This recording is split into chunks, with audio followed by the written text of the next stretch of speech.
In the year 1913, crews were digging a subway tunnel beneath the streets of Boston, cutting down through the wet blue clay under the Back Bay, when their tools began to strike wood. Not roots, not old building pilings, but slender wooden stakes, sharpened at one end, standing upright in the clay 30 feet below the pavement. There were not a few of them. As the work went on, and again decades later when foundations were dug for a large building nearby, it became clear that the ground beneath that part of Boston held thousands upon thousands of these stakes, a hidden forest of worked wood far below the city.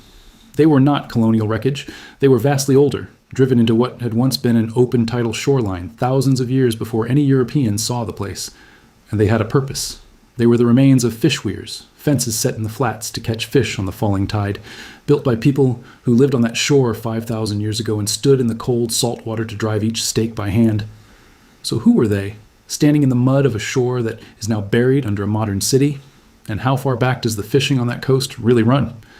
To follow that question honestly, we have to start with the stakes themselves, with the wood and the clay, and what can actually be measured about it.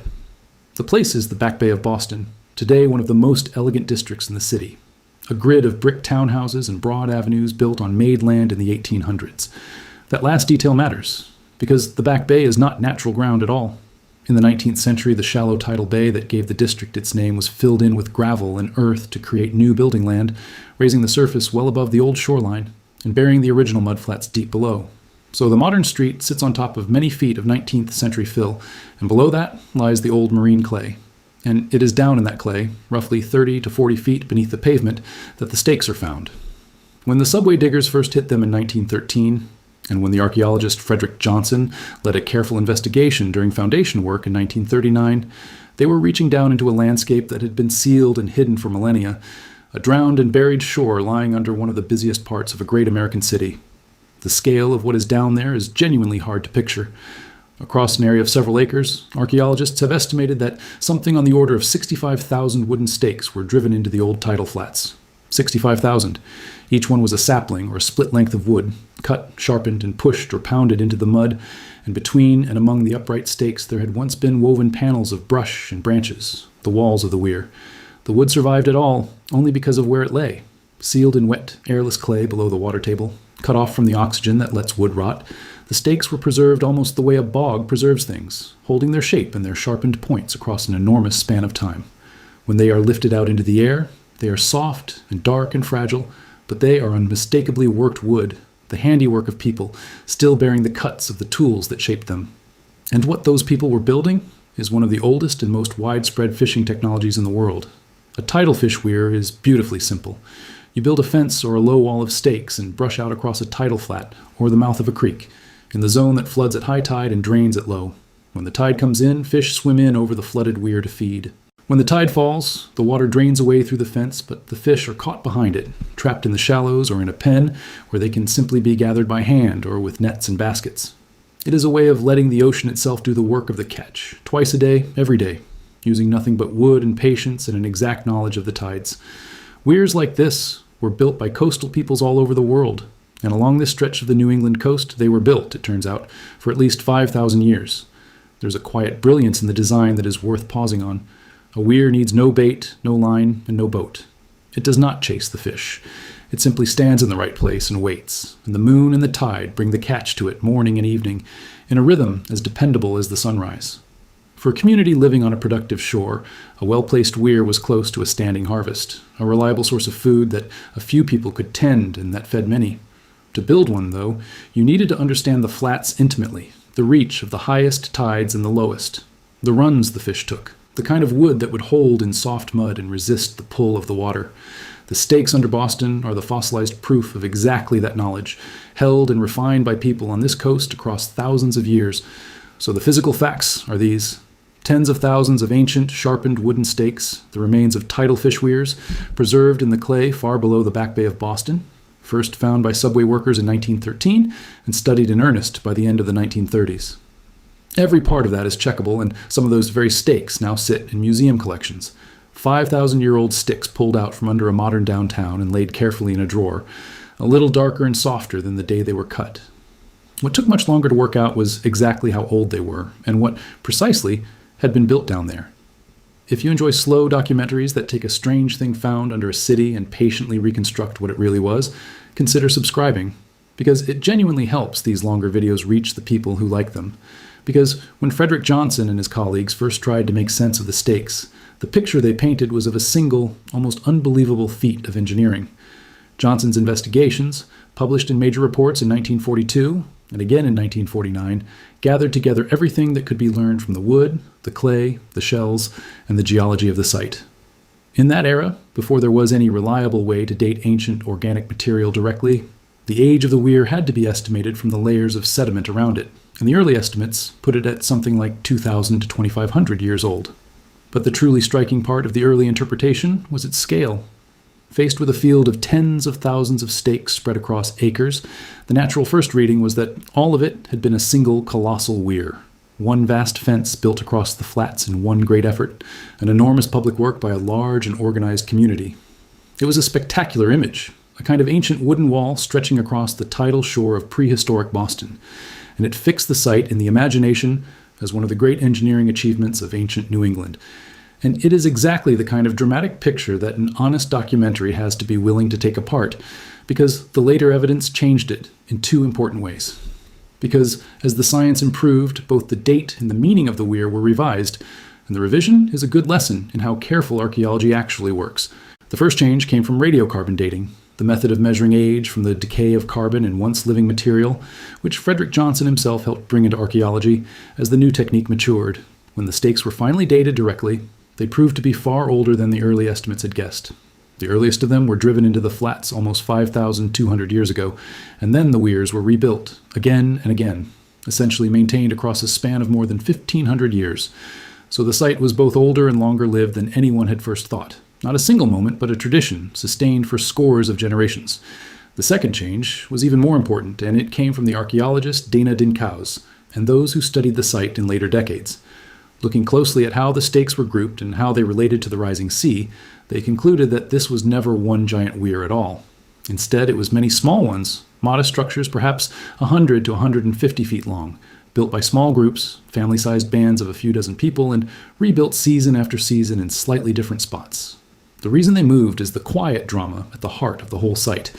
During those centuries, the sea was steadily rising, creeping up the shore, so a weir built in the flats in one generation would be drowned too deep to use a few generations later, and a new one would be built a little higher and a little inland. The tens of thousands of stakes are not one wall. They are the stacked and scattered remains of 15 centuries of small weirs, chasing the tide line uphill as the ocean rose. That is a less cinematic picture than a single great wall, but in a way it is a more moving one, because it is a record of ordinary people returning to the same shore across 5,000 years of a slowly changing world and adapting, quietly, every generation. None of the deepest questions here are fully closed, and the honest film leaves them open. We cannot name the individuals who built the weirs, we cannot recover their language or their beliefs directly, and we cannot see the faces of the people who stood in that water. But we can follow the thread of what they were doing forward through time, and that thread does not stop. Because the fishing did not end 5,000 years ago. This is where the deep past and the living present quietly connect, and where the story stops being only about old wood. The tidal fish weir was not some lost technique that died with the people who built the Boylston Street weirs. It was a living, central part of coastal life on this shore continuously, right up to the moment Europeans arrived. When English colonists came to this coast in the 1600s and founded Boston on a hilly peninsula the local people knew as Shawmut, they found native communities already fishing these same waters.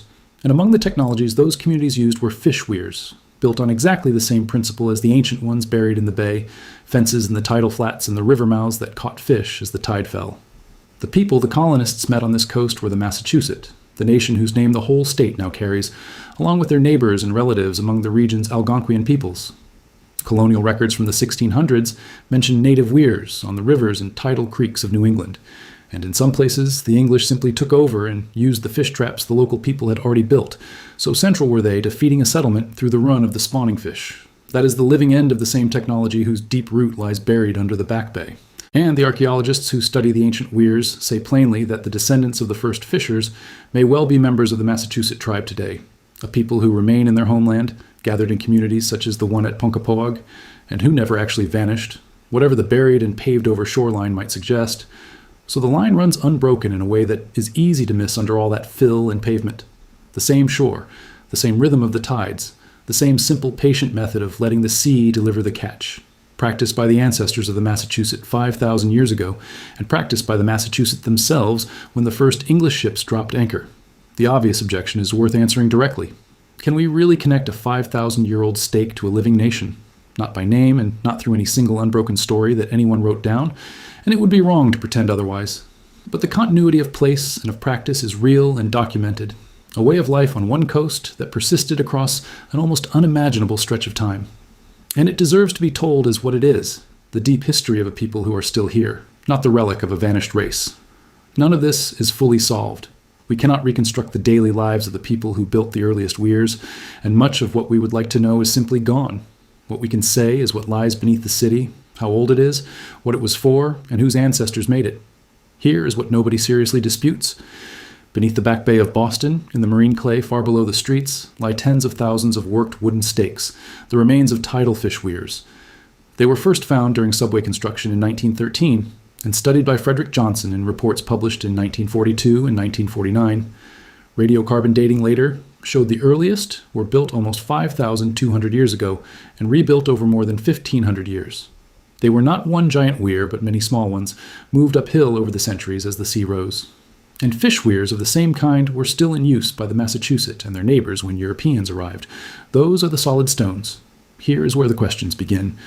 We do not know the names, the language, or the beliefs of the people who drove the earliest stakes. We do not know exactly how the knowledge of the weirs was carried down across 5,000 years, only that the practice endured. And we can never fully see the drowned shoreline as it was, a working tidal flat busy with fishers, now sealed beneath one of the densest cities in America. Visit the site today and there is nothing to see from the street, only traffic and brick and glass above a buried shore. But the stakes are still down there in the clay, and some of them rest in museum collections where you can stand and look at a sharpened stick that a human hand shaped 5,000 years ago. And every so often on Boston Common, a community art project drives new stakes into the grass to rebuild the shape of the ancient weir in the open air, so that people walking through the modern city can see, for a few days, the outline of the thing that lies beneath their feet. Families and school children push the wooden stakes into the ground together, and for a little while the oldest structure in the city stands again in the sunlight, not as a ruin behind glass, but as an act repeated, the same simple gesture of setting a stake in the earth that people made on this shore 5,000 years ago. It is a fitting way to remember a place like this, because the weir was never a monument in the first place. It was something people did, over and over, and it is being done again. History is rarely settled by a single discovery, and some of it lies quietly beneath our streets the whole time we're walking over it. It is assembled slowly, one buried stake, one radiocarbon date, one careful reinterpretation at a time, and sometimes the most important thing a find can teach us is how long people have been doing an ordinary thing in an ordinary place. The Boylston Street Fishweir sits in that space, the wood real, the age real, the fishing carried forward to people who are still here. The stakes were real, the tides were real, the fishing never stopped. Thank you for looking under the city with me. If you would like more of these, the kind that find the deep past hidden under the present, consider subscribing, because that is exactly what the next one does. Until then, a question worth sitting with.